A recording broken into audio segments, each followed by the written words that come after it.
Hey, what's going on, YouTube? Back at it again. And listen, I've been talking a while about this, you know, definitely getting yourself prepared for different urban environment scenarios. Maybe it's going to be a get home bag, maybe it's a bug out bag, but I think that it might be prudent to show you my urban fight kit. My urban fight kit, it is definitely designed for evade, fight, and recover. But first, if you're the type of person that likes man caves, survival gear, all that type of stuff, hit the subscribe button below. I see about 90% of you that visit the channel are not yet a part of the team. Hey, you're more than welcome to hit that subscribe button. Also, we have the Discord channel. More than welcome to join that as well. Get more interactive and learn a lot more there. My urban fight kit. It's in your face, right? And it's just definitely the type of kit that you might want to keep and, maybe give you some ideas about what you may want to keep in yours and how I put mine together and why I chose some of the items that I have. First, let's start with a reason why you would even want an urban fight kit. So, imagine you live in a big city like I do. I live in Dallas and, unrest, civil unrest happens. You need to get home or you need to get out and you need to use relatively few tools to get yourself out of an environment and also be prepared to possibly evade, fight, and recover as you get yourself out of a sticky situation. So, I think it's a good idea to kind of have an urban fight kit. And so I put together a bag to keep, with me at all times, just in case there is a point in time. For me, I won't be trying to get out the city. I have a family. I'm going to use my urban fight kit to get back to my family, or at least try. So here we have the 511-18 Covert 2.0. So, 511 makes top-notch gear. The reason that I went with the 511 2.0, several reasons. First off, they're a tried and true brand. They're known for their gear being very durable. But another reason I definitely wanted to go with them is that they have hideable labels, right? So this branding here can actually be tucked away. See if I can do that with one hand. There we go. You can tuck that away. So now no one knows that you're carrying a 511 bag. So all the branding throughout the bag can be tucked away. It's a very normal looking bag. It's a type of bag that you can go gray with, right? And it itself has really good padding on it. The shoulders are phenomenal. The back support is phenomenal.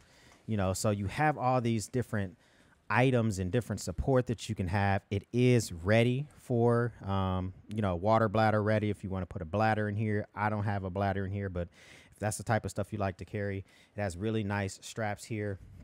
Very, very subtle Molly webbing on the shoulder strap so that you can strap something to it. We'll talk about what I have on the outside of the bag here in a second.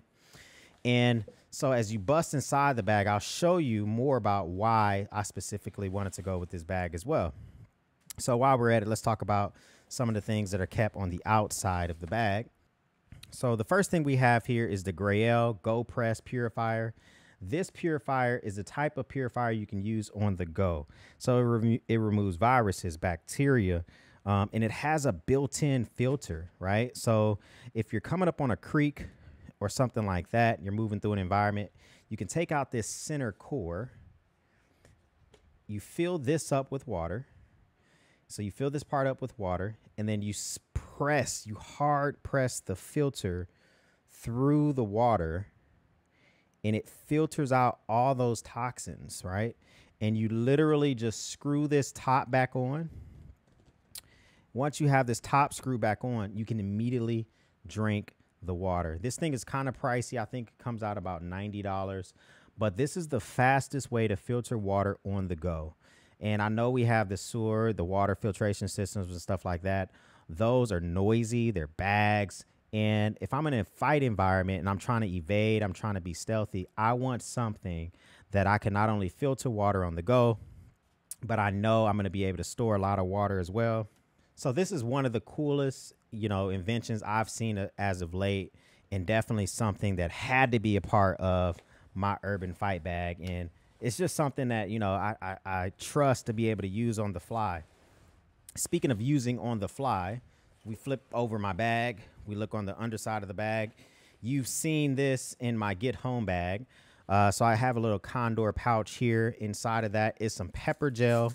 Some pepper gel. This is my first line of defense for my urban fight kit. So my first goal is to evade, right? And keep myself out of harm's way, because as tough as we may think we are, the safer you can keep yourself and make your way home, the better.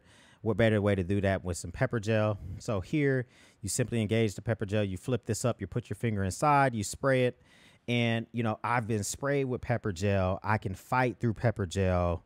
And it's something that I learned in the Marine Corps. I was actually a martial arts instructor while in the Marine Corps. We were sprayed with pepper gel, and we had to fight through it. So if you buy this stuff, if you have the tolerance level to use it, you know what I'm saying, go for it. Try this stuff out so you kind of used to it.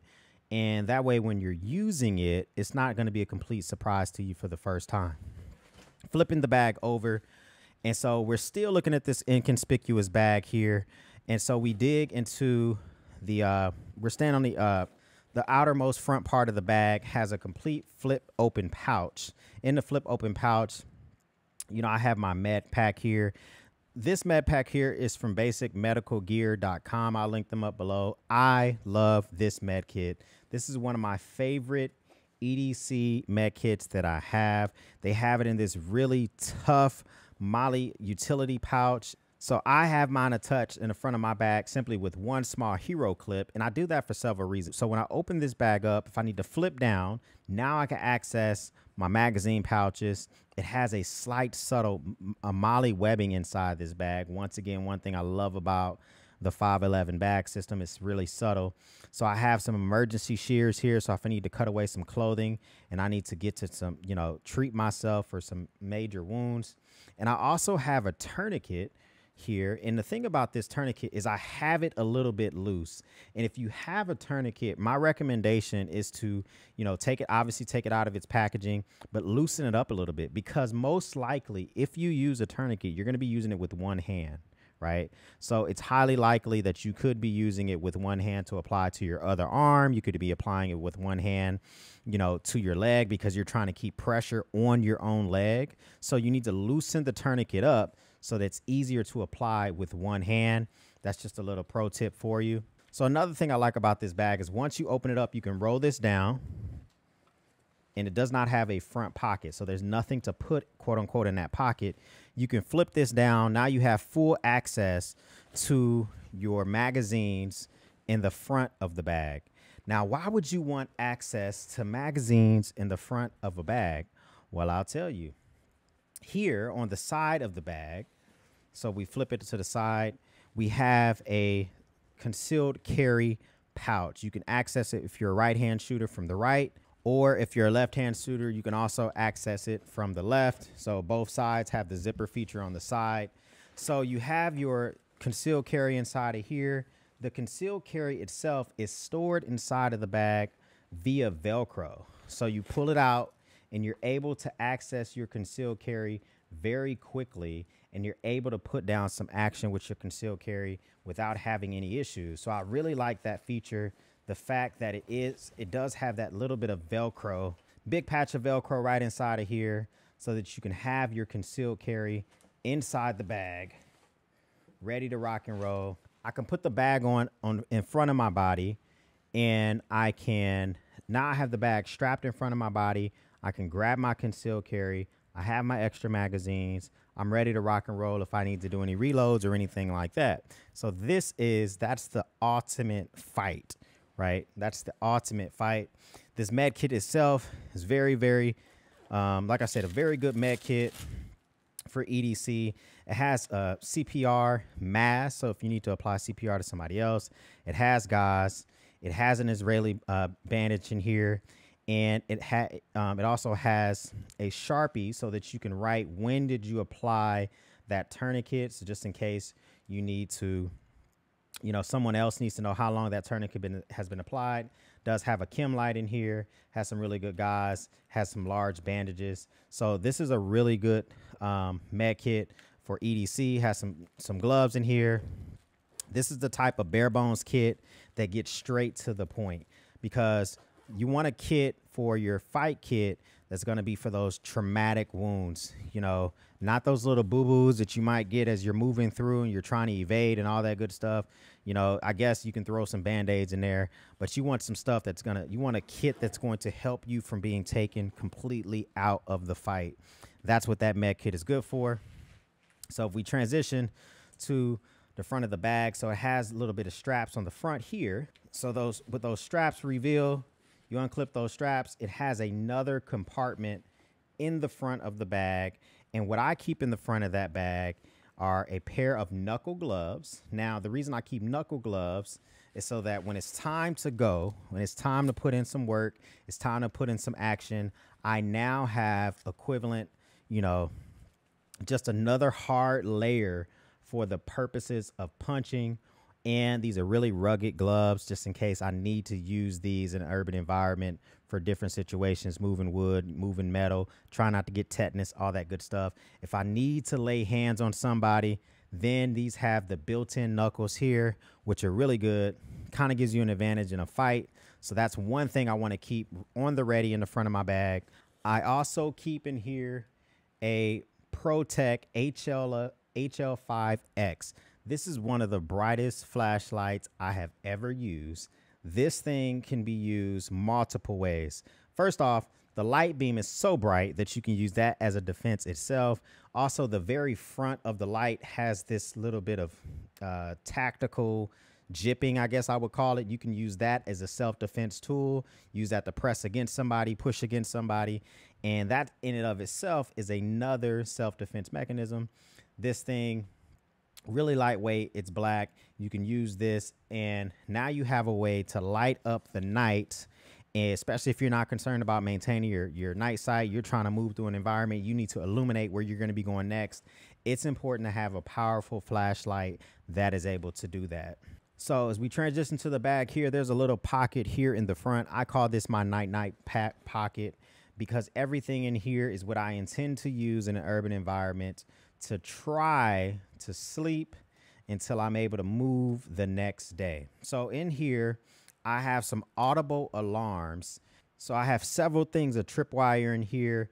And, you know, the tripwire here is 85 feet, 84-pound test, or 26 meters. It's Kevlar tripwire. And it's just good to have for a couple of reasons. Obviously, it's a tripwire. It's literally, you can use it for what it says it can be used for. But you take this tripwire, you connect it to these audible alarms. These audible alarms go at 124 decibels. So now if you're trying to get a little bit of sleep in an urban environment, you're trying to fight, you're trying to evade, now you're in the recover mode, right? You want to recover for a few hours. You want to get back up, get back into the fight, try to get back home. You can connect these and create a small perimeter around yourself. And so now you have an audible alarm. If these go off, you know that someone's coming near you and you need to get up and you need to move, or you need to get up and be ready to fight. You know, I don't have a full all out, you know, bivy sack or sleeping bag. I do have a more muted emergency blanket. So instead of the bright orange emergency blankets, you know, I do have blue emergency blankets so that if I need to keep myself a little bit warm, I will have the ability to do that. So, you know, I'll use these emergency blankets just in case. I'll try to layer these underneath a layer of clothing versus having these on top. And finally, I will keep one bright strike in the bag itself. If I'm trying to move throughout an urban environment and I want to have just a subtle green light that's not going to completely destroy my night vision, it's also going to be a marker for myself. So if I need to walk away from my location and I'm trying to remember where was I, how did I get there, how do I get back, now I have this bright strike. I can put this on a tree, put this on a pole, and I can remember, okay, I use that as a waypoint just to remember where I was. So this is my night pouch, my night zipper, whatever you want to call that. That's what I'll use at night in an urban environment. As we move to the main compartment, this does open up in a clamshell type feature. So we're going to start in the main part of the bag itself. So in the main part of the bag, I keep one MRE. I specifically keep a cold weather MRE versus a normal MRE. Now, cold weather MREs, the reason I keep those, they are more durable in cold weather, quite frankly. But cold weather MREs have more calories than a normal MRE. So now I can carry one MRE. I can snack on this for probably 2 days if I stretch it out correctly. These have, you know, I don't need to bring any heat element. These have a built-in heat element. So if I want to warm the food up, be a little bougie, I can do that. So I have a cold weather MRE. If I'm really going to have to get into a fight and it's no longer going to be try to be gray man or anything like that, then it will be time to take this. I do have a Gerber infantry knife. This is their Gerber infantry knife. This specific knife is a fixed blade knife. It does have really good thumb protection just in case you need to use it for a fight environment. You can also put it back in its sheath and you can use it as a hammer. You can use it as a glass breaker. You know, multiple uses for this knife. I would strap this through the belt loop to my pants, you know, and just get more and more ready as I go from evade to fight to recover. I slowly prepare myself to go further and further and further into that mindset of being more prepared to fight just in case I need to. As I move through an urban environment, I'm going to want a small way to possibly pry into different things. I do have this special ops, small little pry bar. You know, it's about 12 inches in length. You know, this was probably going to be good enough to pry into a door as long as that door is made of mostly like metal or metal composite or aluminum. It might not be able to get into a big wood door. Maybe use this to bend back edging of a fence. You know, I would carry small bolt cutters in here to cut through a fence, and that's something I'm thinking about adding in here. But just having something that I can use not only to pry, but I can also use this as a weapon. So if I need to pull this out, use it as a baton fashion, I can use that as well. So moving on to the other part of the bag inside. So at the top here, I do have a 4-way utility tool. So on the outside of buildings, you may notice that they always have water spigots, but you just can't walk up and turn a knob and get the water going. You can use this tool to access water, to cut off gas, different things as you're going through an environment to try to just have you to have one extra advantage over other people. So now, yes, I have the water filter bottle and I can dip it in the creek and filter 24 ounces of water. But hey, if I'm walking past the building, why not just be able to just get a little bit of water from that? I also carry a very minimal Leatherman skeleton tool. So most likely, if I am in my vehicle needing to grab my kit, I do have a more extensive Swiss Army knife. So this might be just a supplemental tool. This is an 11-piece tool. So it does have your Phillips, your flathead. It has a plier, it has a carabiner built in, has a knife. You know, just the very bare basics. What I like about this is that it's really lightweight, still gets the job done. I can still use it for small tasks. It's just not the biggest and most bulky multi-tool that you can buy, and I kind of like that. So I have it in this kit, you know, and I'm able to use it if I need to. So I also have quite a bit of duct tape in this bag, and I carry this much duct tape in the bag for several reasons. This is enough duct tape to seal off an entire door. So to seal off an entire door, you need at least 19 feet of duct tape. This is more than 19 feet. This is, you know, each of these is 5 yards of duct tape. So now if I need to go, you know, quickly get inside of a door, get inside of a building. So just in case you need to get inside of a room very quickly, you got the duct tape, you know, so someone throws a smoke bomb or something like that. You know, it's not going to keep out the craziest of things. I didn't want to put a big bulky gas mask in this thing. You know, I prefer to just be able to move and evade. That's my goal. You know, sticking with that goal, I do have a map of just the northern part of Dallas. So I live in the northern part of Dallas. So I wanted to get the cities that are most close to where I mostly travel. If I find myself in a different part of Texas, then so be it. Hopefully I'm able to acquire some maps in that specific area. But the areas for which I live in, I wanted to have those maps readily available. I also have a Lismatic compass that I can use. So I am able to take my newly acquired map, you know, or whatever map I already have with me, and use that to navigate my way just in case I don't have the ability to use electronics. It is a high possibility that I'm no longer able to use my electronics, whether it be the battery has died or I no longer have access to it. So I want to be able to go old school with a map. So the next thing I want to look at here is I keep an old pair of Columbia walking shoes with me at all times. This is actually in my bug out bag. So if I needed to, I would grab these out of my bug out bag, add this to my urban kit, and I will be able to proceed. These look old. They look super beat up, but first, they're very worn in. I can walk miles and miles and miles in these shoes, and I will be a-okay. B, they look pretty ordinary. You know, they look pretty. Nothing about these says glamorous and less likely to be messed with for something that I'm wearing. In the bag itself, you know, I do have an extra set of clothing. I'm not sure what I may be wearing if I need to use this bag. So I have a set of clothing. Specifically, these are Columbia Omni Shield pants. So these are really good in multiple types of weather. They have lots of different areas where I can attach my multi-tools or subtle devices. They also have a very robust belt loops. So when it is time to attach my belt, loop on that knife, they're going to be able to withstand and hold that. And complemented with that is a 511 style shirt. The reason I brought the 511 style shirt, it's black. It looks like kind of like a normal shirt. Nothing about it is super duper noticeable, but it has little flaps in the back, which allows for me to kind of get a little bit of ventilation as I'm traveling. So it kind of helps keep me a little, keep a little bit cool as I'm traveling on my journeys. And finally, I will have a wool beanie. Don't know what time of the year it will be. Even if it is a little bit warmer, you know, sometimes having a beanie is just something that kind of makes it a little bit easier to kind of go a little bit more gray and a little bit blend in a little bit better.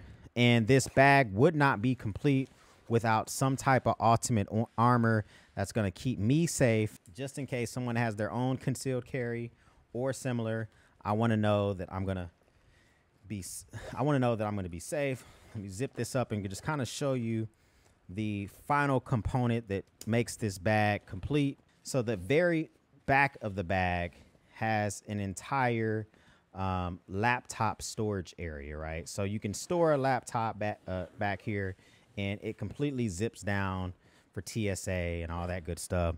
So just in case you're traveling through an airport with this thing. However, in the back of my bag, I have level 3 plus one plate of 10 by 12 armor in the back. It's made by Spartan USA. It's an American company made in the USA.